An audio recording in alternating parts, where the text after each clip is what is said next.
A'udzu billahi minasyaitonir rajim. Bismillahirrahmanirrahim. Assalamualaikum warahmatullahi wabarakatuh.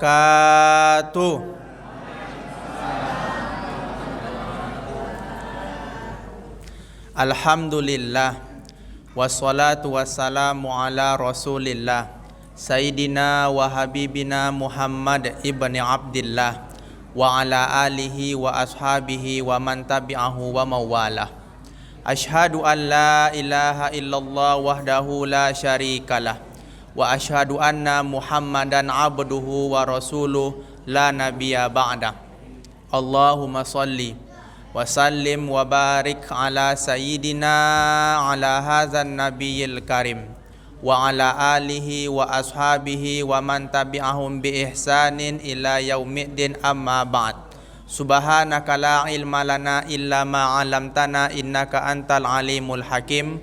Rabbis shrah li sadri wa yassir li amri wahlul 'uqdatam min lisani yafqahu qawli. Shadaqallahul azim wa sadaqan nabiyul mursalin. Yang sama-sama kita hormati Bapak Pengurus Masjid Al-Kautsar beserta jajarannya, yang sama-sama kita hormati Bapak RW, Bapak RT, alim ulama, cerdik pandai, tak dapat kami sebut nama satu persatu. Yang besar tak dapat kami sebutkan gelar, yang kecil tak dapat kami sebutkan nama. InsyaAllah kita yang hadir pada kesempatan yang berbahagia ini termasuk ke dalam golongan orang-orang yang dimuliakan Allah Subhanahu wa ta'ala. Amin. Amin ya rabbal alamin.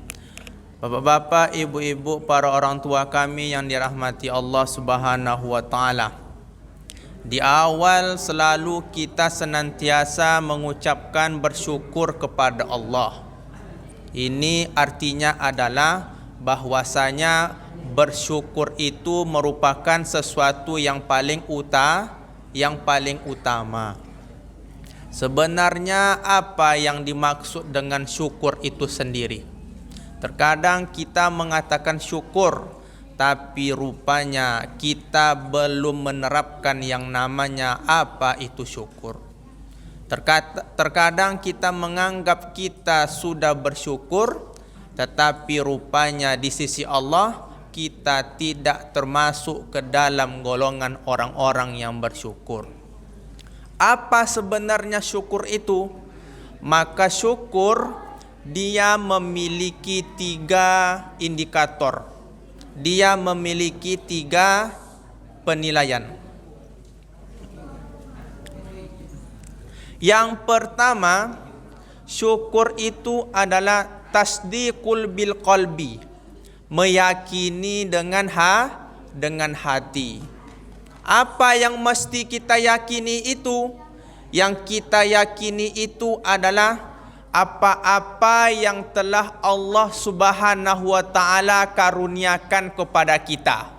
Kita punya mata, maka yakinilah bahwa mata itu merupakan pemberian dari Allah Subhanahu wa ta'ala. Kita punya mulut, yakinilah bahwa mulut itu merupakan pemberian dari Allah.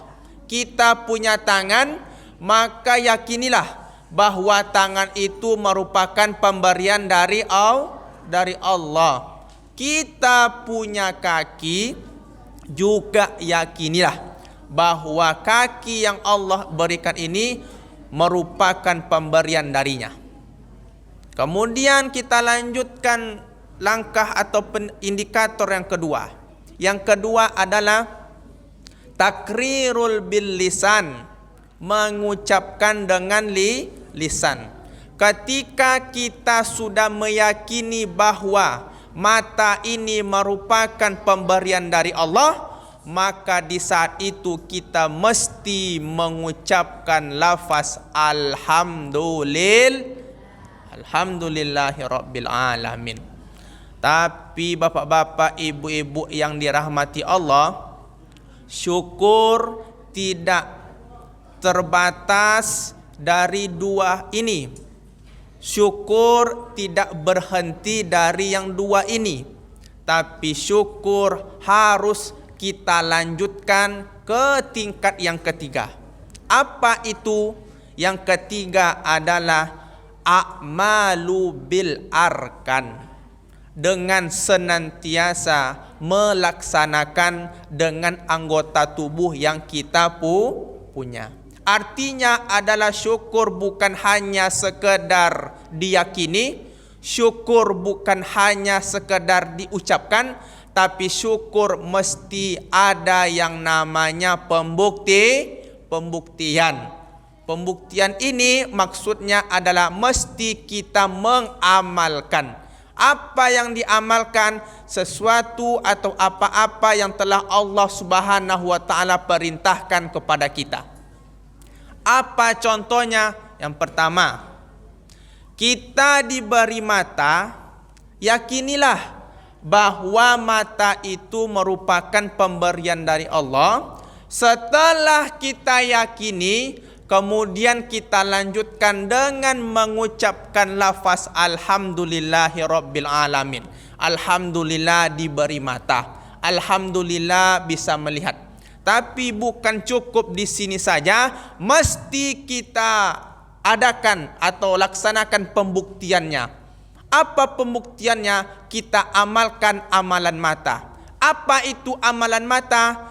Gunakan mata melihat yang baik-baik saja. Gunakan mata untuk melihat yang punya kita saja. Seorang ibu, maka jangan terlalu fokus, jangan terlalu melihat kepada suami. Kalau seandainya fokus kepada yang lain, berarti ibu tidak bersyukur. Begitu juga dengan bapak, mohon maaf. Kalau seandainya bapak terlalu fokus dengan, mohon maaf, istri orang, berarti bapak juga dikategorikan kepada seseorang yang tidak bersyukur. Maka orang yang bersyukur itu bagaimana? Dia gunakan matanya ini untuk melihat yang baik-baik saja. Dia gunakan matanya ini untuk melihat yang halal untuk dirinya saja. Kemudian ketika kita diberi mulut, yakini bahwa mulut itu merupakan anugerah dari Allah. Kemudian karena kita sudah meyakini, lanjutkan dengan tahapan yang kedua dengan mengucapkan lafaz hamdalah, alhamdulillahirabbil alamin, diberi mulut. Bagaimana cara mengamalkan amalan mulut? Maka gunakan mulut untuk berkata yang baik-baik saja. Jangan digunakan untuk menggosip, jangan digunakan untuk menghibah, jangan digunakan untuk menfitnah. Kalau kita gunakan mulut untuk hal-hal yang bersifat ghibah, yang bersifat fitnah, dan hal-hal yang bersifat menghina orang lain, maka itu artinya kita tak termasuk ke dalam golongan orang-orang yang bersyukur. Begitu juga dengan tangan, begitu juga dengan kaki. Maka dalam hal ini turun firman Allah Subhanahu wa taala, la in syakartum la azidannakum wa la in kafartum inna azabi lasyadid. La in syakartum, jika kalian bersyukur, la azidannakum, pasti aku akan tambah nikmat itu padamu. Pasti aku akan tambah nikmat mata itu padamu. Pasti aku akan tambah nikmat mulut itu padamu. Pasti aku akan tambah nikmat anggota tubuh yang aku berikan padamu. Tapi ingat, ada lanjutan ayat ini, wala in kafartum, dan jika kalian tidak bersyukur kepadaku, kalian tutup nikmat yang aku berikan kepada kalian, tak pandai kalian ini bersyukur kepadaku, Inna azabi lasyadid. Ingat, kata Allah Subhanahu wa taala, ingat. Apa itu?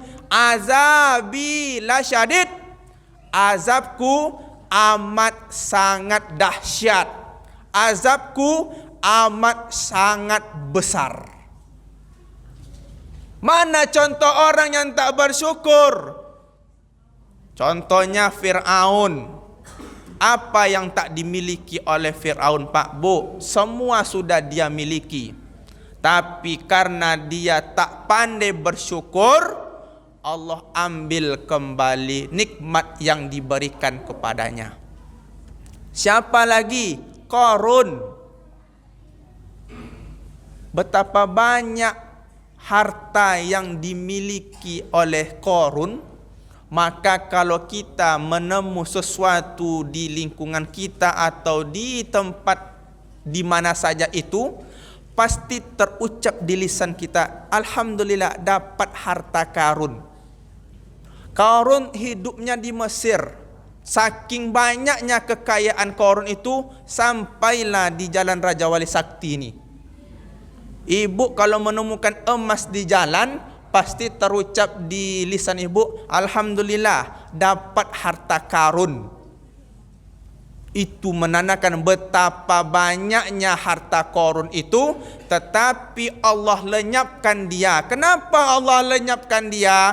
Karena dia tidak pandai bersyukur. Hati-hati. Kalau kita sudah diberikan Allah nikmat, tak pandai bersyukur, maka nanti bisa dipastikan nikmat itu dicabut oleh Allah, dan di saat itu pula kita dicap sebagai hambanya yang tak pandai bersyukur. Na'udzubillahi min zalik. Iko pembukaan ko mak. Oh lu ni sile ko. Sampai jam berapa ambo ko? Nyo tadi di undangan ambo lihat ba'da Isya sampai selesai. Oh mak, sampai selesai. Siap. Beko jenta siap-siap jo. Lah panjang ketek, lah mendalam kaji, lah menyandau, lah menunduk. Ambo tak masalah kalau ada ikon lewang acu nya. Beko ambo pakai bahasa acu, kasan dak wang acu babang. Ambo tak bongi, tak marah kalau seandainya ada bapa ibu tertidur ketika mendengarkan kajian, mendengarkan taklim. Ambo tak pernah marah.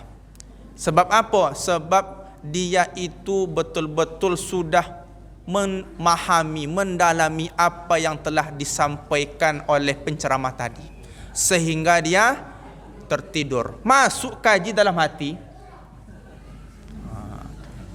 Jangan buangi. Bapak-bapak, ibu-ibu, para orang tua kami yang dirahmati oleh Allah Subhanahu wa taala, pada malam yang mulia ini kita akan sama-sama mengkaji tentang sejarah dari peringatan 1 Muharram ini, dan kita nanti akan sama-sama mengambil hikmah atau mengambil pelajaran terhadap peringatan dari 1 Muharram ini. Maka dalam ini bapak-bapak, ibu-ibu, para orang tua kami yang dirahmati Allah, hari ini kita berada di bulan Muharram. Berarti kalau di bulan Muharram pasti nanti ada yang namanya peringatan 1 Muharram. Momen ini dibuat oleh Allah tak lain dan tak bukan agar kita ini senantiasa bisa bertemu, bisa bersilaturahmi. Kalau seandainya ada acara, ada kajian, datang, hadir, dengarkan, simak, pahami, ngantuk-ngantuk dikit, mudah-mudahan dapat pahala. Amin ya rabbal alamin. Bapak-bapak, ibu-ibu yang dirahmati oleh Allah Subhanahu wa taala, maka berbicara tentang Muharram ini juga tak lepas dari perbincangan dari hijrah. Karena di saat itu Rasulullah memang sudah ada keinginannya untuk hijrah dari kota Mekah, karena dia ingin menyebarluaskan dakwah dan juga ingin merasa aman ketika beribadah. Maka dalam ini bapak-bapak, ibu-ibu yang dirahmati Allah, secara bahasa hijrah itu diartikan dengan berpindah. Secara bahasa. Tapi terkadang orang banyak menerjemahkan hijrah ini dalam makna sempit. Dia terjemahkan hijrah itu hanya sekedar berpindah dari satu tempat ke tempat lainnya. Padahal Pak, Bu, hijrah itu juga bisa dimaknai dengan perubahan sikap, perubahan diri, perubahan akhlak, perubahan ibadah, dan juga perubahan muamalah. Ananda semua, nanti di ujung ceramah Ustadz kasih pertanyaannya. Siapa yang dapat Ustadz kasih 10.000 kontan? Kalau enggak mau uang, Ustadz belikan martabak nanti. Ustadz serius nih. Ustadz serius. Nanti ingatkan ya. Duduk diam. Jangan cerita. Kalau cerita Ustadz doakan gigi depannya berbulu. Diamin yang pula. Jangan diaminkan. Bapak-bapak, ibu-ibu, para orang tua kami yang dirahmati Allah Subhanahu wa taala, maka dalam suatu riwayat Rasulullah sallallahu alaihi wasallam bersabda, "Al-muhajiru man hajara ma nahallahu anhu."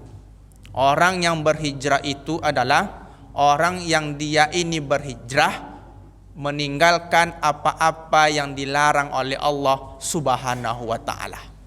Maka dari pengertian ini, seorang ulama yang bernama Imam Al-Jauzi rahimahullahu ta'ala, semoga Allah senantiasa memberikan kasih sayang kepadanya, dalam kitab Ar-Risalah At-Tabukiyah, dia membagi bahwa hijrah itu ada dua. Ada berapa, Bu? Ada dua. Yang pertama, ada yang disebut dengan al-hijratu bil jismi, hijrah dengan fisik.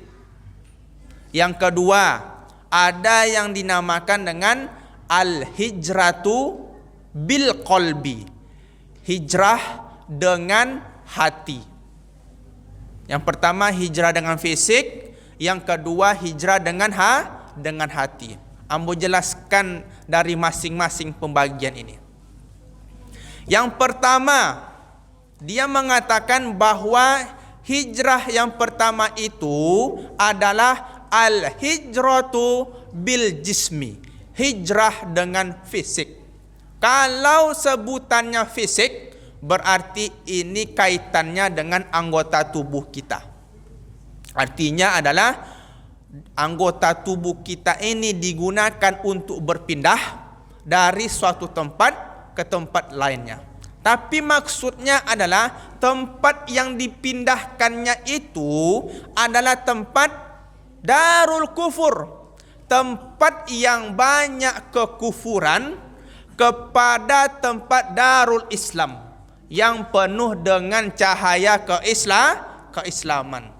Maka tentang hijrah secara fisik, inilah yang senantiasa dilakukan oleh Rasulullah sallallahu alaihi wasallam beserta para sahabatnya. Dalam sejarah Pak, Bu, Rasulullah itu hijrah pada 3 tempat. Ada berapa, Bu? Ada 3 tempat. Yang pertama, Rasulullah menyuruh kaum muslimin untuk hijrah ke suatu negeri. Nama negerinya itu adalah Habasyah. Apa namanya, Bu? Habasyah. Hijrah ke Habasyah ini Rasulullah tak ikut, tapi Rasulullah memerintahkan para sahabatnya untuk hijrah ke sana. Namanya Habasyah. Tapi sekarang Habasyah itu dikenal dengan sebutan Ethiopia. Leton tu Ethiopia, Bu. Lainnya kan, itu tompek kulit hitam majornya. Jadi di Ethiopia tu kulit warga di situ atau penduduk situ kulitnya kulit hitam. Ambo kuliah di Sudan. Di atas Sudan itu Mesir. Sudan termasuk benua Afrika. Tapi kalau bagian Afrika Utara itu biasanya kulit orang di sana tuh putih-putih. Maka Mesir termasuk Afrika Utara. Tuh makanya kulit mereka itu putih-putih.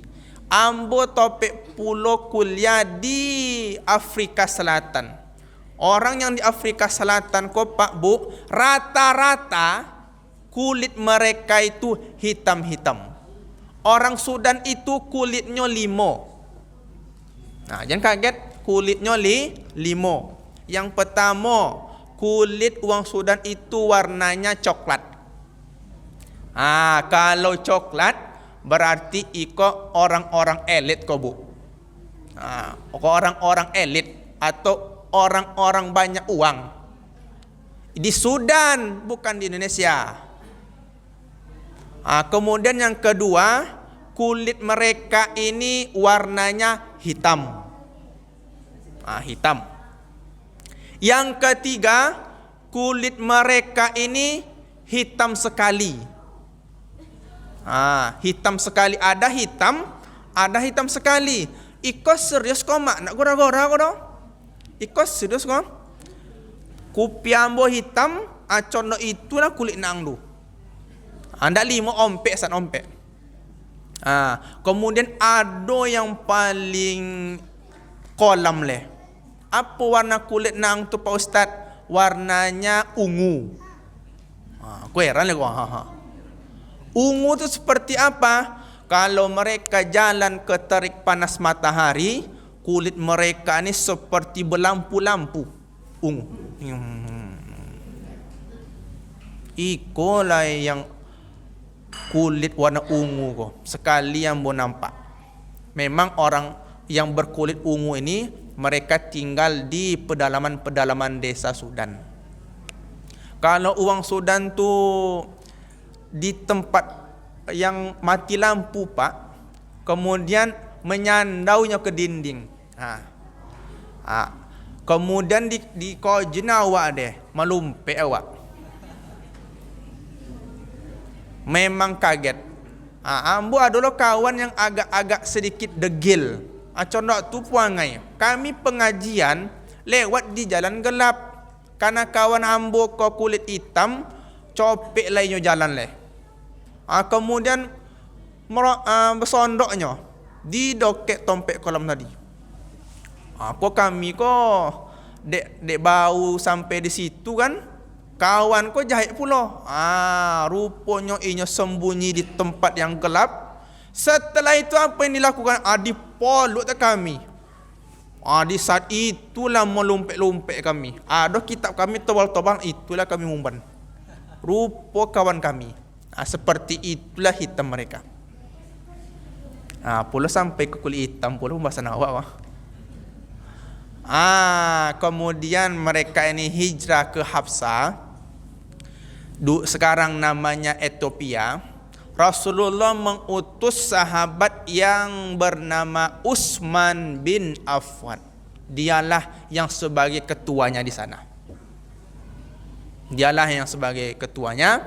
Dan membawa juru bicara namanya adalah Ja'far bin Abu Thalib. Kenapa dipilih Ja'far? Karena memang Ja'far ini adalah sahabat yang cakap, pandai dia dalam berkata-kata. Kemudian ketika mereka hijrah ke Habsah, terdengarlah berita ini oleh kafir Quraisy. Di saat itu pula lah mereka ini tak senang. Padahal mereka ini ingin mencari ketenangan di Habsah, tapi rupanya kafir Quraisy ini tetap mengejar orang muslim ini. Mereka kirim jugalah utusan ke Habsah sebanyak 2 orang.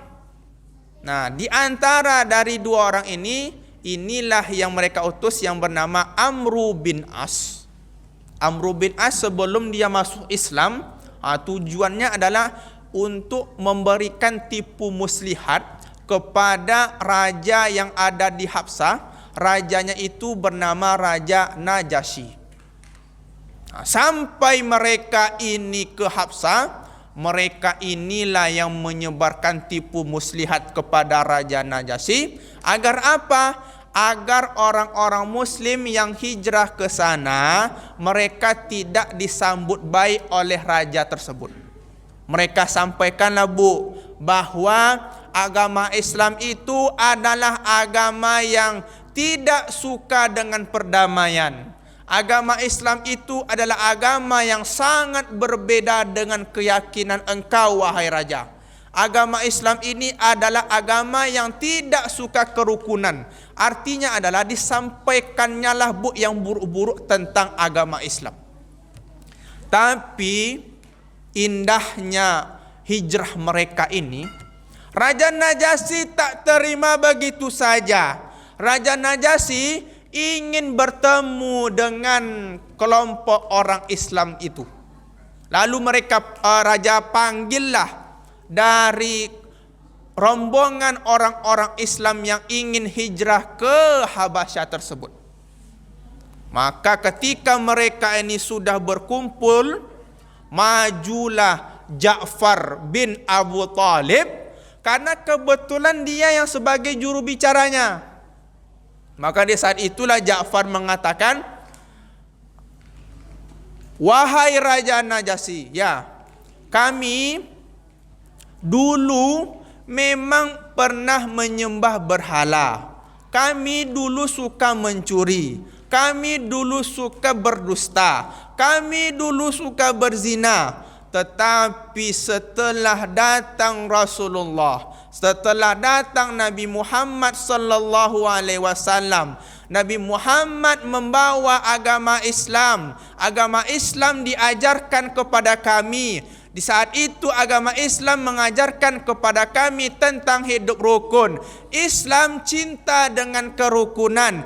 Islam cinta dengan perdamaian. Islam tidak suka bertengkar. Islam tidak suka berperang. Islam senantiasa membantu fakir miskin. Islam senantiasa menunaikan ibadah solat, senantiasa menunaikan zakat, infak dan sedekah. Maka di saat itu pula Raja Najasyi terkagum-kagum dengan apa yang dibawa oleh agama Islam itu sendiri. Lalu dia mengatakan, ini kalau seperti ini berarti sama dengan apa yang dibawa oleh Nabi Isa alaihi salam. Karena memang keyakinan Raja Najasyi ini, dia masih meyakini dengan apa-apa yang dibawa oleh Nabi Isa.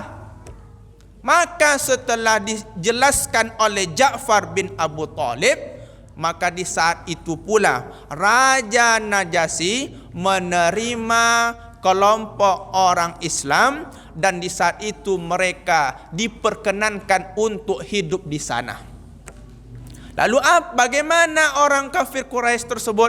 Akhirnya mereka ini diusir kembali ke kota Mekah atas berkat izin Allah.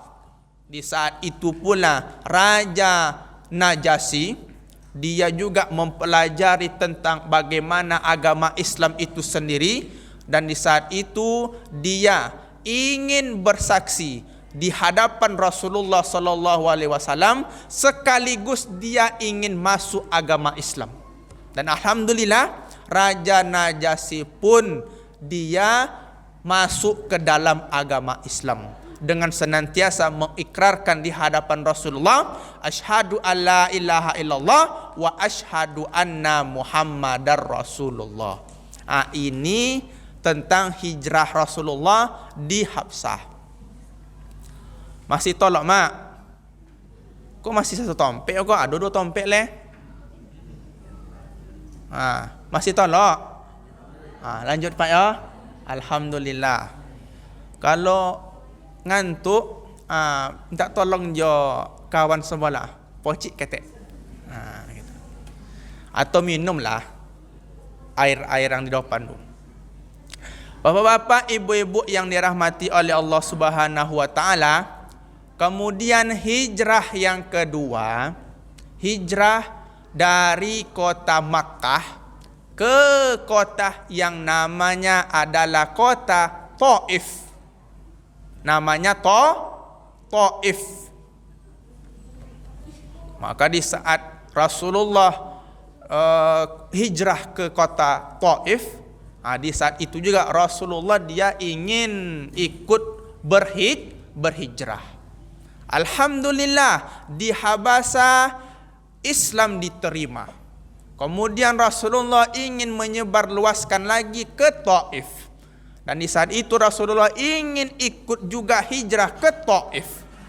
Lalu ketika sampai Rasulullah ini ke Taif, Rasulullah ke Taif ini bukan dengan naik unta, tapi dia dengan berjalan kaki, Bu. Berjalan kaki dari Makkah ke Taif. Jaraknya itu sekitar 100 km. Dokek atau jauh? Jauh. Kenapa tidak pakai unta? Kenapa tidak pakai kendaraan? Karena kalau pakai unta, pasti nanti kafir Quraisy akan mengetahuinya. Kalau sudah diketahui oleh kafir Quraisy, pasti mereka akan mencelakai Rasulullah dan para sahabat-sahabat lainnya. Maka Rasulullah ambil tindakan ke Taif dengan jalan kaki. 1 kilometer jauh rumah.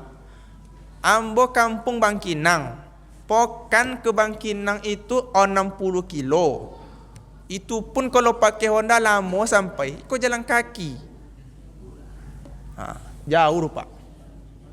1 kilometer sampai mana rupa? Dari Pokan sampai mana rupa? Kelok 9. Kelok 9 Pak ya.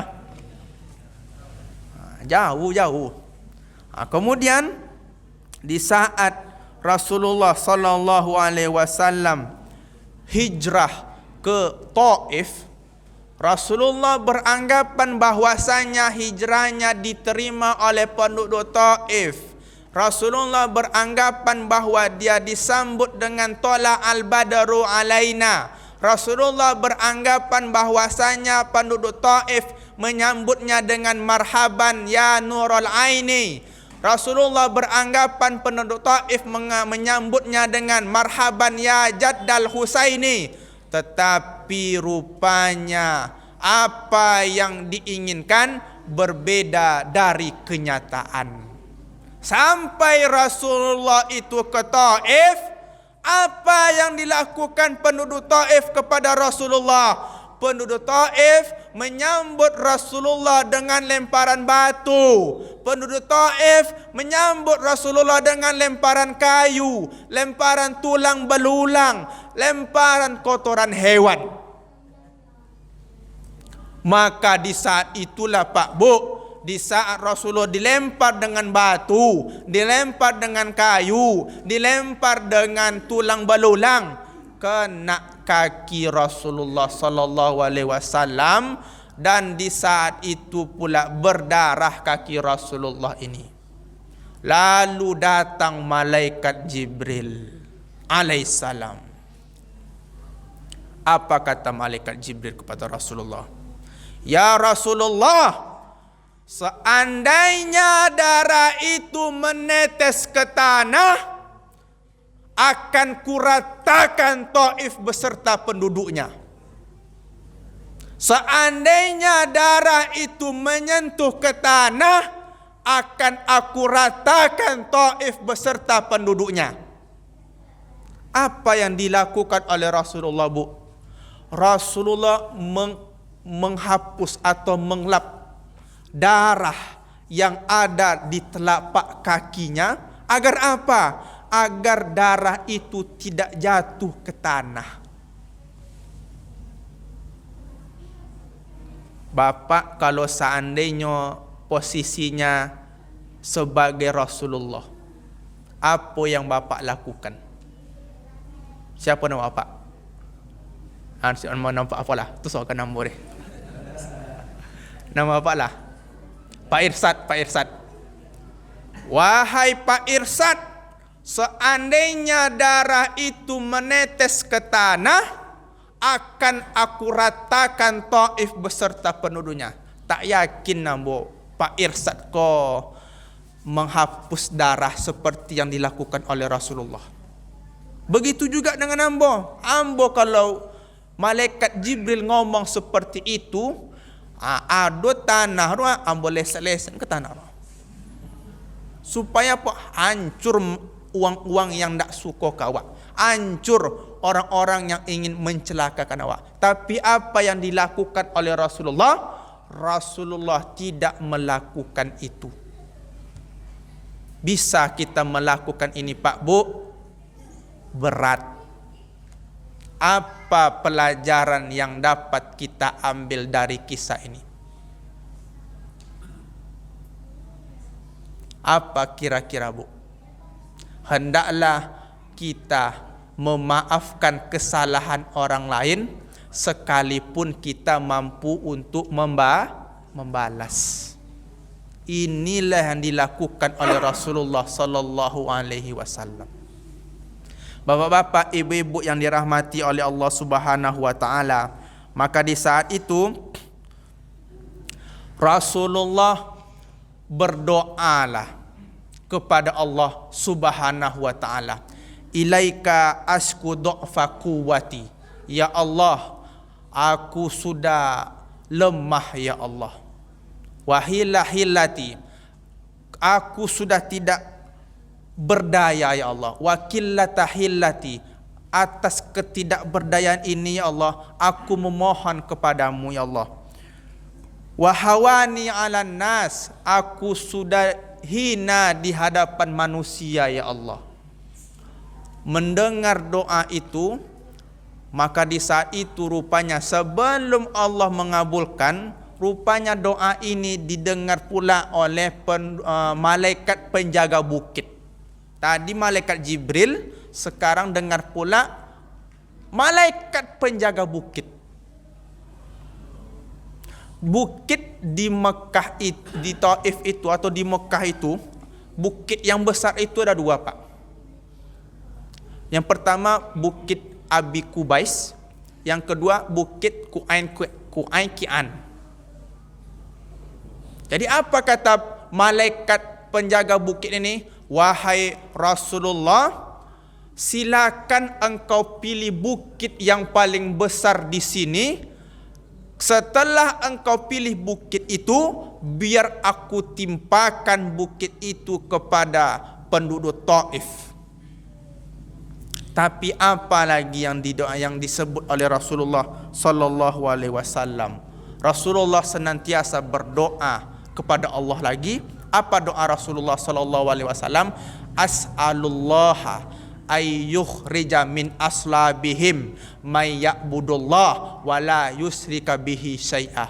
Ya Allah, keluarkan dari tulang sulbi mereka seorang keturunan yang senantiasa beribadah kepadamu, yang juga tidak mensyarikatkanmu dengan apapun.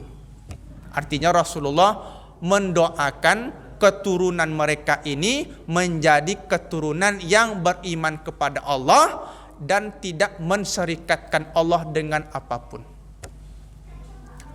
Dan ini Allah langsung kabulkan.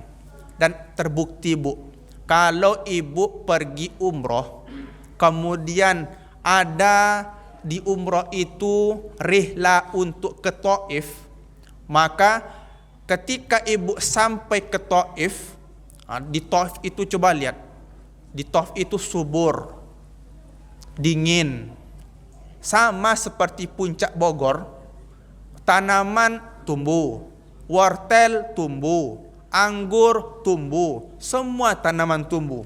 Dan ini berkat doa dari Rasulullah sallallahu alaihi wasallam. Saking anak cucu mereka ini merasa bersalah terhadap nenek moyang mereka, kalau kita nanti pergi ke Taif, mereka pasti memberikan kurma kepada jemaah haji yang pergi ke sana.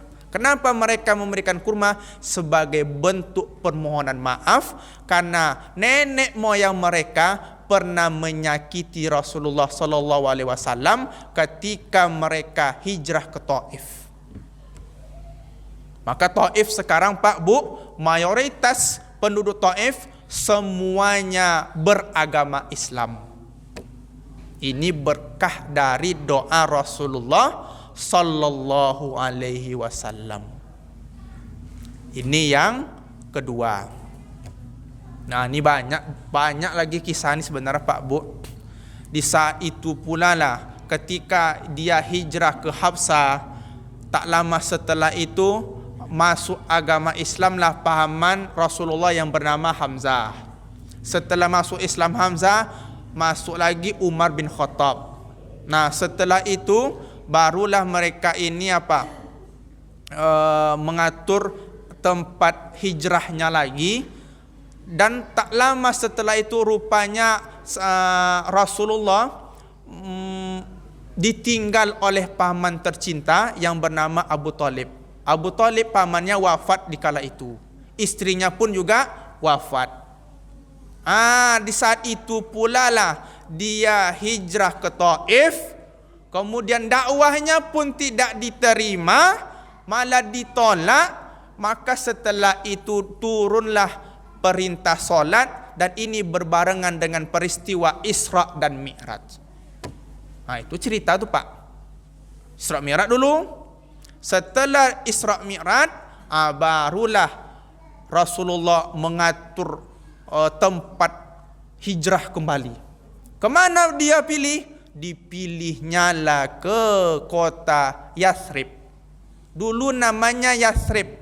Yathrib ini adalah kota yang disebut kota mati, kota yang disebut dengan kota banyak penyakit. Tak tumbuh tumbuhan di sana, banyak penyakit di sana.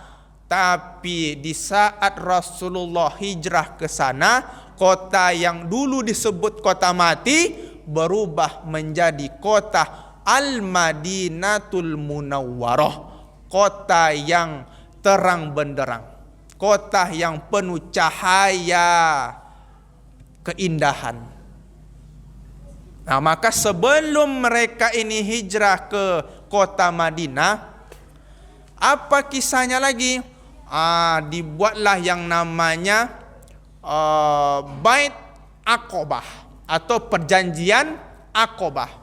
Setelah mereka ini melakukan ibadah haji Pak Bu, datanglah penduduk Madinah ini kepada Rasulullah. Apa tujuannya? Tujuannya adalah agar Rasulullah ini bisa hijrah ke kota mereka, yaitu kota Yathrib. Datanglah sekitar 12 orang dulu Pak.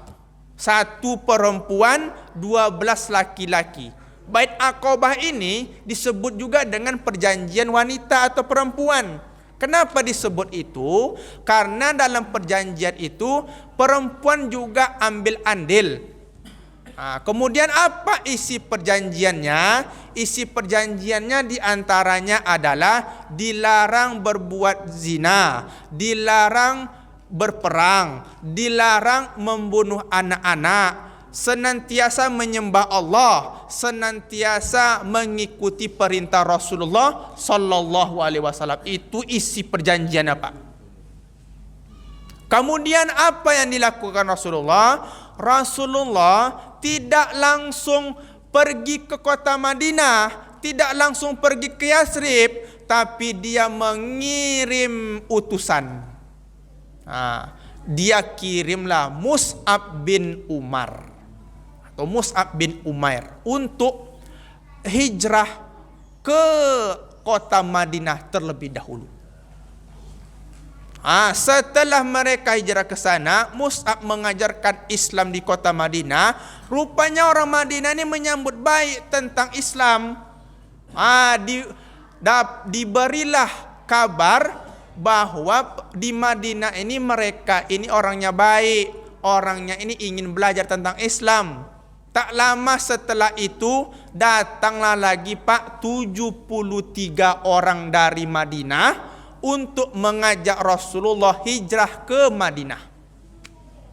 Yuklah Rasulullah pergi ke Madinah, kami menyambut di sana. Ini 73 orang yang datang kepada Rasulullah di kala itu, Pak. Lalu di saat itu rupanya Rasulullah ditemani oleh pamannya yang bernama Abbas. Lalu Abbas lah yang mengambil yang mengambil cerita, yang mengambil pembicaraan di kala itu, Pak. Apa kata Abbas di kala itu? Wahai penduduk Madinah, engkau tahu bahwa keponakanku ini sudah kami jaga dari segala hal. Bahwasanya keponakan aku ini sudah kami betul-betul jaga dia dari segala ancaman. Kalau seandainya engkau datang untuk menjaga beliau, maka aku sebagai pamannya akan memberikannya. Tetapi kalau seandainya engkau mengambilnya ini tujuan untuk memberikan kepada musuh, maka silakan pergi dari Makkah ini. Rupanya, Pak, apa jawaban dari orang Madinah ini? Kami akan melindungi Rasulullah, kami akan mengikuti perjanjian yang dulu pernah kita buat. Akhirnya apa yang terjadi? Rasulullah menerimanya. Rasulullah menerimanya. Ketika Rasulullah ingin hijrah ke kota Madinah, langsunglah mereka ini, Pak, yang kafir Quraisy ini bermusyawarah. Bermusyawarah mereka di Darun Nadwah namanya. Pemimpin rapat di Darun Nadwah itu bernama Umar bin Hisham. Leton tu Umar bin Hisham. Lai, ambo sobik nama viralnya pasti tahu amak. Nama aslinya Umar bin Hisham. Nama viralnya Abu Jahal. Itu dia. Jadi uang kan banyak seperti itu tuh. Nama Ustaz siapa? Wendy Moriza Pritantoro. Kok ndak ketemu di FB? Ya nggak ketemu lah, Pak. Saya kalau di FB saya ubah nama saya Anto. Gitulah. Pakai nama samaran.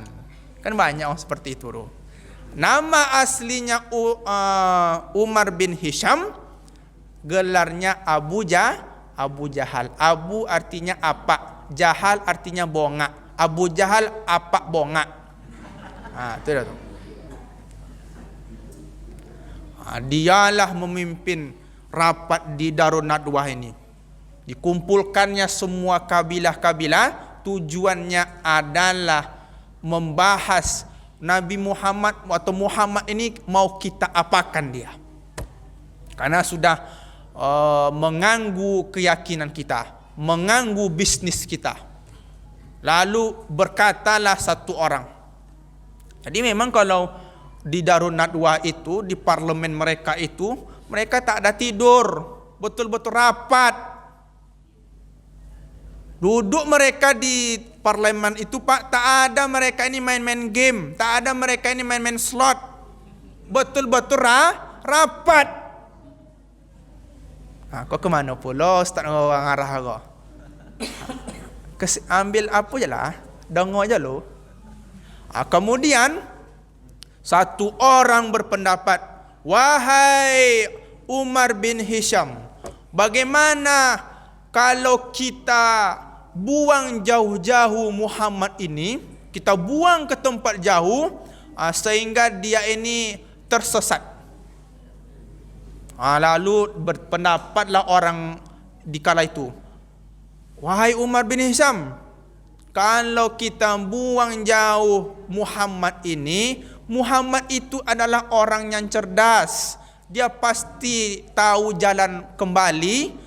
Dan kalau seandainya dia pulang, dia banyak followersnya, dia banyak simpatisannya, banyak orang yang mendukungnya. Balik dia nanti tahu dengan orang yang simpati dengan dia, habis kita.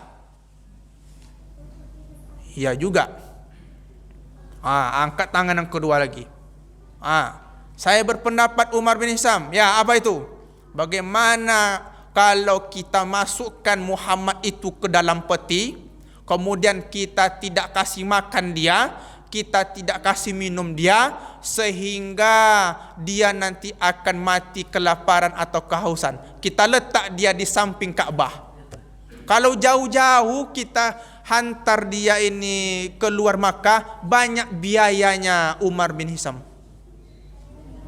Lalu ngomonglah orang setelah itu, wahai Umar bin Hisham, ya, kalau kita masukkan pula Muhammad itu ke dalam peti, kita letakkan pula di samping Ka'bah, ini nanti bisa membuat Makkah bergejolak.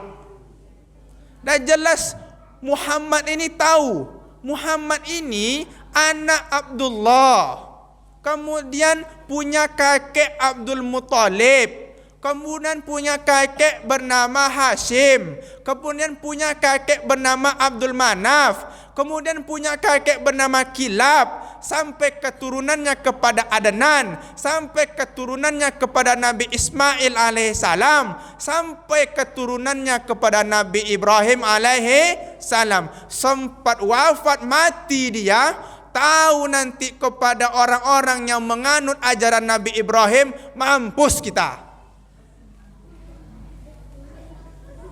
Iya juga ya. Akhirnya apa yang mereka lakukan lagi?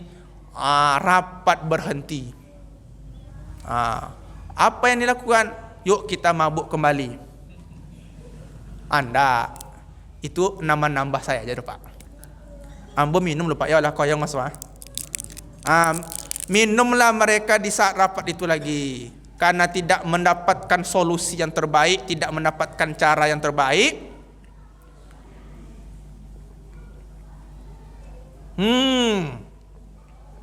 Di saat mereka ini sudah beristirahat sejenak, break sejenak, timbullah ide dari Abu Jahal ni. Apa idenya? Kita tunjuk satu pemuda yang paling besar badannya, kemudian kita beri dia pedang yang paling tajam, lalu kita suruh dia masuk ke dalam kamar Muhammad, lalu dia pancung kepalanya. Oh, kalau seperti itu bahaya juga Umar bin Hisham. Kenapa? Karena pasti dia ini akan dijaga, dan kalau seandainya dia nanti terbunuh, akan kena satu kabilah yang melakukannya, dan kemudian akan bergejolak juga nanti. Berfikirlah mereka lagi Pak. Memang mereka ini kalau berfikir-fikir yang jelek-jelek, terang otaknya. Itulah yang disebut dengan Abu Jahal, bapak bongak. Kenapa dia bongak? Berfikir yang baik-baik ngantuk dia, tapi kalau berfikir yang buruk-buruk, terbuka matanya. Kalau tompe awak macam nak ko? Hari ko awak gotong royong membersihkan masjid. Tu ngantuk tu. Yo. Tapi kalau apa lagi usulannya Pak? Buat organ. Melolang lah tu. Buat organ awak buat artis-artis. Kalau ada seperti itu Abu Jahal tu. Jadi Abu Jahal itu bukan berarti dia ini tak pintar, dia pintar. Tapi kepintarannya ini digunakan untuk melakukan yang jelek-jelek. Terbukalah pikiran setan Abu Jahal ni. Apa yang dia lakukan? Kau ada cara kah? Kau mantap kau? Apa tu? Tunjuk masing-masing dari suku yang muda-muda, yang badannya besar, yang badannya tegap. Tunjuk dari masing-masing suku itu. Sekitar 10 orang aja. Lalu 10 orang ini datang ke rumah Rasulullah. Mereka inilah yang nanti memenggal kepala Rasulullah. Kalau 10, kan mereka ini tidak tahu nanti siapa yang membunuhnya. Artinya kan mereka ini berkelompok. Oh iya juga ya. Ini juga ide-ide dari korupsi berjamaah. Contoh iko pulo lah tu cara-caranya. Kalau satu orang kan tahu ya Bu ya. Kemudian dibuatlah banyak-banyak lagi supaya apa? Supaya tidak tahu dana itu digelapkan. Iya Bu. Iya. Seperti itu. Kemudian rapat ditutup. Pendapat ini diterima. Hari Kamis dari pagi sampai siang selesai mereka rapat. Kapan eksekusinya? Eksekusinya adalah di waktu yang secepat-cepatnya. Malam langsung mereka eksekusi. Malam Pak. Tak lama setelah itu datanglah malaikat Jibril menyampaikan berita kepada Rasulullah. Wahai Rasulullah, ya, silakan engkau bergegas berhijrah karena malam hari nanti engkau akan ingin dibunuh. Baik Jibril. Lalu di saat itu datanglah Rasulullah ini ke rumah Abu Bakar As-Siddiq. Diketuknya pintu. Assalamualaikum. Waalaikumsalam. Abu Bakar, ya, nanti malam ba'da Isya langsung kita hijrah ya. Oke Rasulullah. Tak tanya-tanya.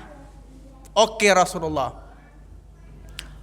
Rupanya setelah Isya dia sampaikanlah kepada Ali bin Abi Thalib. Wahai Ali, ya, hari ini kita ceng tempat tidur ya. Oke. Tak bertanya-tanya. Rupanya Rasulullah menjelaskan, nanti malam ada orang yang ingin membunuh aku. Maka silakan engkau gantikan aku tidur di sini pakai selimut hijau yang aku dapatkan dari Hadramaut ini. Baik Rasulullah. Iko amanah yang diberikan ke Ali Koma, Bu, berat juga nih Bu. Kalau seandainya kita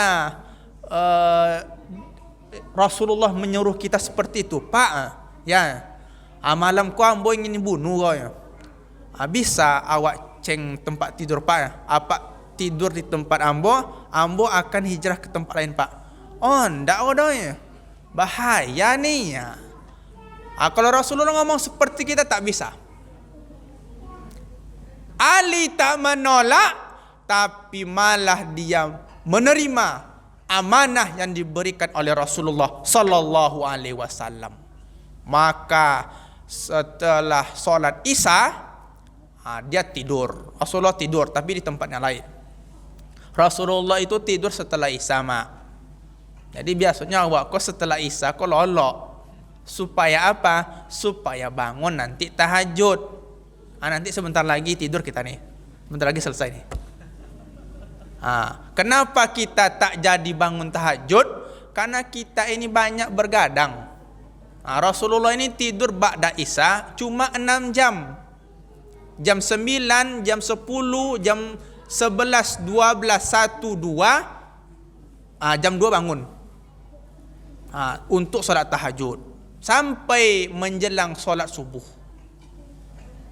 Jadi memang kalau ambo tanya dengan dokter-dokter, dokter mengatakan bahwa tidur setelah Isya ini sangat berkualitas.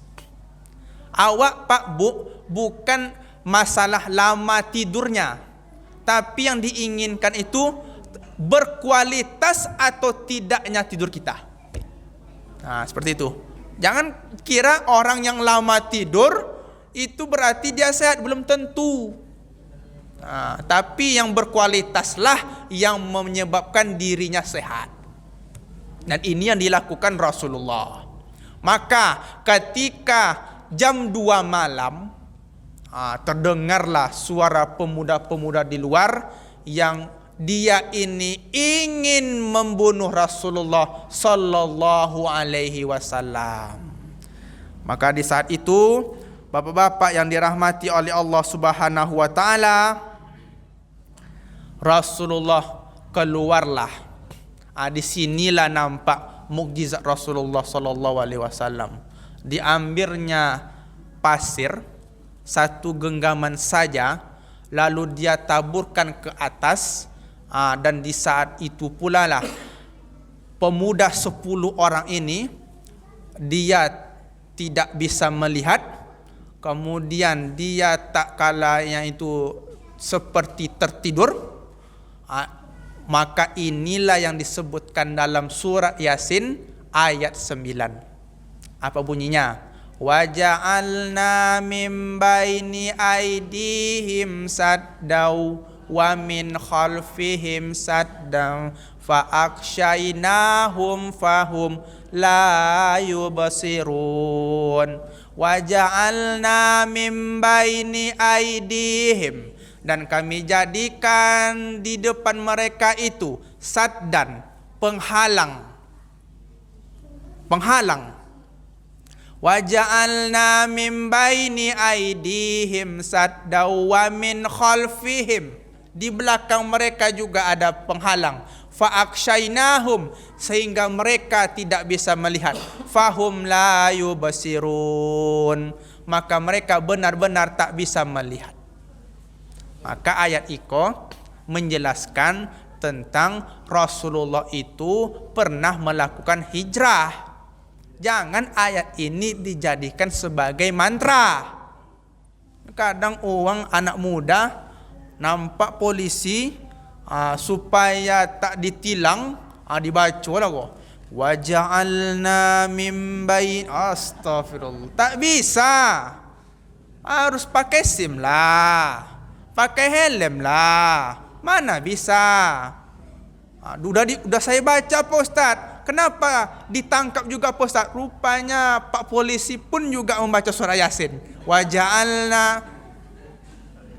Jangan jadikan mantra, karena ini ayat ini menjelaskan tentang Rasulullah pernah melakukan hijrah di malam di saat dia ingin ke Madinah. Keluarlah Rasulullah. Kemudian langsung dia pergi ke rumah Abu Bakar. Tak lama setelah itu pemuda langsung bisa melihat. Langsung dia bergegas, oh Muhammad masih tidur, langsung eksekusi. Maka di saat dia masuk ke dalam rumah Muhammad, ketika dia ingin pancung nih, tunggu dulu, kita pastikan ini betul Muhammad atau tidak. Dibukanya lah selimut tadi Pak Bu, dilihatnya, ini bukan Muhammad, ini Ali. Bangun Ali malam itu. Mana Muhammad? Mana aku tahu. Ini pula adab orang Arab Pak. Dia ini membunuh ya tujuannya saja. Ali tak dibunuhnya. Yang dia ingin bunuh itu Muhammad.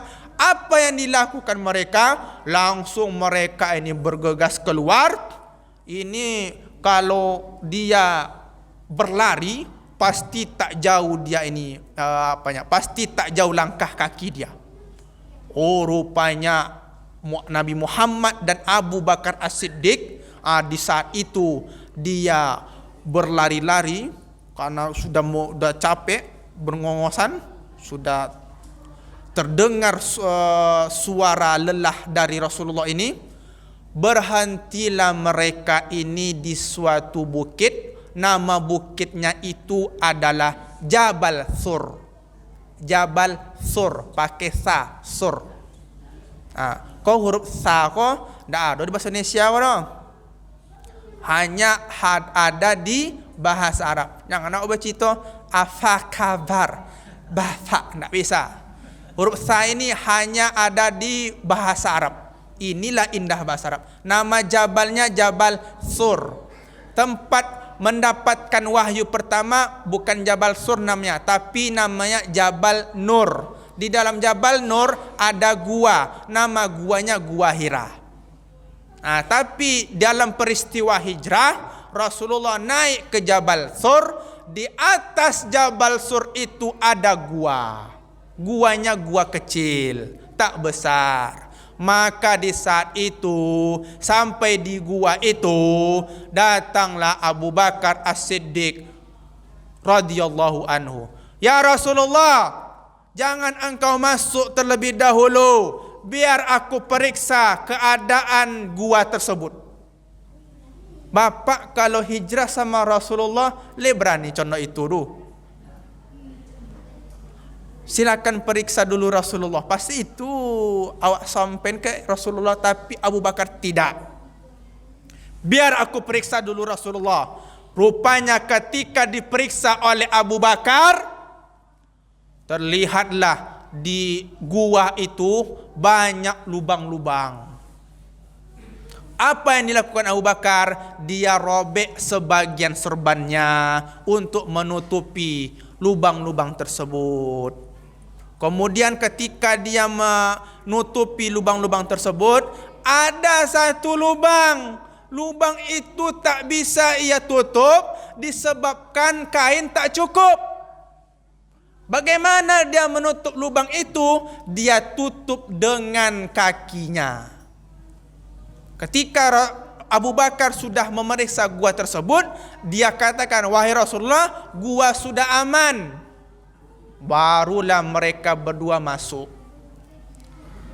Masuk mereka berdua. Lalu di saat itu menyandarlah Abu Bakar di sudut gua tersebut. Kalau gua di Arab itu dinding-dindingnya batu semuanya Pak Bu. Kalau di gua kadang pasir.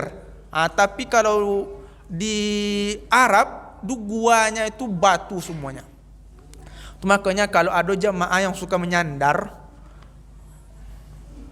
berarti dia sedang mengenang tentang peristiwa hijrah Rasulullah sallallahu alaihi wasallam. Kau nak nyindir juga dah. Seperti itu. Setelah Abu Bakar menyandar, di saat itulah Rasulullah duduk dia di pangkuan Abu Bakar. Tidur dia di pangkuan Abu Bakar As-Siddiq. Apa maknanya, Bu? Ini menandakan bahwa Abu Bakar dan Rasulullah ini sangat begitu dekat. Awak kalau dekat dengan seseorang, kemudian menyandarinya ke dinding, duduk awak ke pangkuannya, pasti awak sogan. Pasti awak malu, padahal awak dekat sama dia tu. Tapi antara Rasulullah dan Abu Bakar rupanya sudah tidak ada jarak lagi. Kemudian ketika Rasulullah tidur di pangkuan Abu Bakar, rupanya Bu, lubang yang tidak ditutup dengan kain tadi, rupanya di lubang itu ada hewan. Hewan itu dinamakan dengan su'ban. Su'ban artinya adalah ular. Ular Pak, ular Bu. Rupanya ular itu ingin keluar, tujuannya adalah ingin melihat Rasulullah. Seperti apa wajah Rasulullah tu? Karena makhluk-makhluk kalau mendengar nama Rasulullah, mereka semua itu ingin melihat wajah Rasulullah. Ular ini Dia ingin melihat wajah Rasulullah, tapi dihalang oleh kaki Abu Bakar As-Siddiq. Ketika dihalang-halang oleh kaki Abu Bakar As-Siddiq, coba ibu bayangkan, bapak bayangkan, ketika dia dihalang, digigitnya lah kaki Abu Bakar tersebut. Ketika digigit, Abu Bakar ini tak bergerak sedikit pun. Tak bergerak sedikit pun. Bayang ibu tu. Karena dia ini sudah menahan sakit, ada 2 riwayat Pak Bu. Saking sakitnya bisa ular tersebut, Abu Bakar ini berkeringat dingin. Kemudian riwayat yang kedua, dia menangis. Tapi banyak yang mengatakan bahwa riwayat yang paling kuat itu Abu Bakar menangis. Kemudian ketika dia menangis, air matanya ini jatuh ke pipi Rasulullah. Lalu Rasulullah, orangnya ini sangat betul-betul merasakan, sangat betul-betul sensitif. Wahai Abu Bakar, air apa ini? Air mataku ya Rasulullah. Kenapa engkau menangis? Tak apa-apa ya Rasulullah. Oh, Rasulullah tahu dia menangis pasti ada sesuatu. Maka dilihatnya lah, di saat itu rupanya kaki Abu Bakar As-Siddiq sudah luka disebabkan digigit oleh seekor ular. Apa yang dilakukan oleh Rasulullah? Diambilnya ludahnya, kemudian dioleskan di tempat kaki yang digigit ular tersebut, seketika langsung sembuh. Ini menandakan bahwa ludah Rasulullah itu juga mukjizat. Mak, Pak, iko ludah Rasulullah. Bukan ludawa. Ludah Rasulullah itu diperebutkan oleh para sahabat. Kalau ludawa, kemudian jangan cuba-cuba leh. Cucu disongek kala jengking. Cucu atau awak disengat lipan. Ibu baca bismillah dulu. Ibu ambil air ludah ibu oleskan ke tempat luka tersebut, tidak akan sembuh. Karena ini hanya berlaku untuk ludah Rasulullah.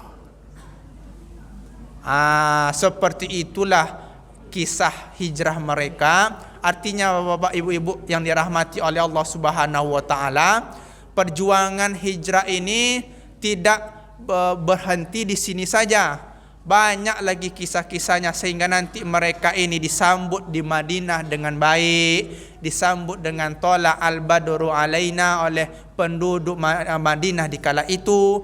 Tapi yang kami ingin jelaskan kepada bapak-bapak ibu yang kedua, tentang pembagian dari hijrah tadi.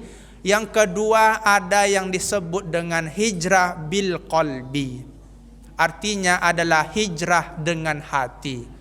Karena ini berkaitan dengan hati, maka hal ini ada sangkut pautnya dengan keyakinan kita kepada Allah Subhanahu wa taala.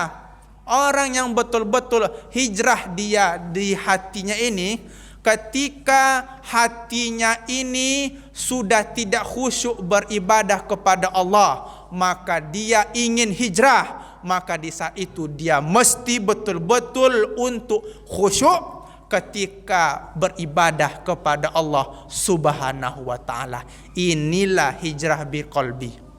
Kalau hati kita, Pak Bu, masih ada meyakini kepada selain Allah, maka kita mesti hijrah kepada sesuatu yang yakin seyakin-yakinnya kepada Allah Subhanahu wa taala. Kalau di saat kita beribadah, kita ibadah masih mengingat-ingat yang lain, kita masih ragu dengan amalan ibadah yang kita lakukan ini, maka silakan hijrah untuk kepada kepada sesuatu yang kita ini yakin dengan amalan ibadah yang kita lakukan. Kalau kita masih pelit, Kalau kita ini masih berhitung-hitung dalam beribadah, maka di saat itu kita mesti hijrah kepada sesuatu yang tidak berhitung-hitung kepada Allah. Pak, Bu yang dirahmati Allah Subhanahu wa taala, ini bukan hanya sekedar wacana. Ini bukan hanya sekedar cerita, tapi ini merupakan perintah dari Allah Subhanahu wa taala. Apa kata Allah Subhanahu wa taala? Fafirru ilallah, maka hendaklah kalian ini bergegas kepada Allah. Maksud bergegas di sini adalah hendaklah kita ini senantiasa bergegas meninggalkan sesuatu yang sifatnya maksiat, yang sifatnya mungkar, kepada sesuatu yang sifatnya ini ma'ruf, kepada sesuatu yang sifatnya baik, yang tujuannya adalah untuk mendekatkan diri kepada Allah Subhanahu wa taala. Maka Allah Subhanahu wa taala sangat mencintai hambanya yang hijrah kepada kebaikan. Apa kata Allah Subhanahu wa taala? Innallazina amanu wallazina hajaru wajahadu fi sabilillah ulaika yarjuna rahmatallah. Sesungguhnya orang-orang yang beriman, orang-orang yang berhijrah, orang-orang yang jihad di jalan Allah, maka mereka itulah yang nanti akan mendapatkan rahmat dari Allah Subhanahu wa taala. Maka daripada itu, bapak-bapak, ibu-ibu, para orang tua kami yang dirahmati Allah, tentang menyambut tahun ajaran baru ini, maka hendaklah kita senantiasa hijrah dari yang dulu kita ini malas beribadah kepada sesuatu yang kita ini semangat dalam beribadah. Supaya apa? Supaya kita ini mendapatkan rahmat dari Allah Subhanahu wa taala. Inti dari pengajian malam kita ini tak lain dan tak bukan, nanti pasti kita ini harus ada yang namanya perubahan. Kalau seandainya balik dari pengajian ini kita berubah kepada yang baik, masjid semakin ramai, masjid senantiasa ramai dengan bacaan Al-Quran, ramai dengan melaksanakan solat berjamaah. Artinya pengajian kita ini diterima oleh Allah Subhanahu wa taala. Tapi kalau setelah ini kita tidak mengamalkan apa yang telah diajarkan oleh Allah kepada kita, malah makin berkurang jamaah, malah makin malas kita membuka atau membaca Al-Quran. Itu artinya pengajian malam hari ini sia-sia. Oleh sebab itu, hendaklah kita setelah ini berubah kepada yang baik, agar rahmat dari Allah Subhanahu wa taala turun kepada kita.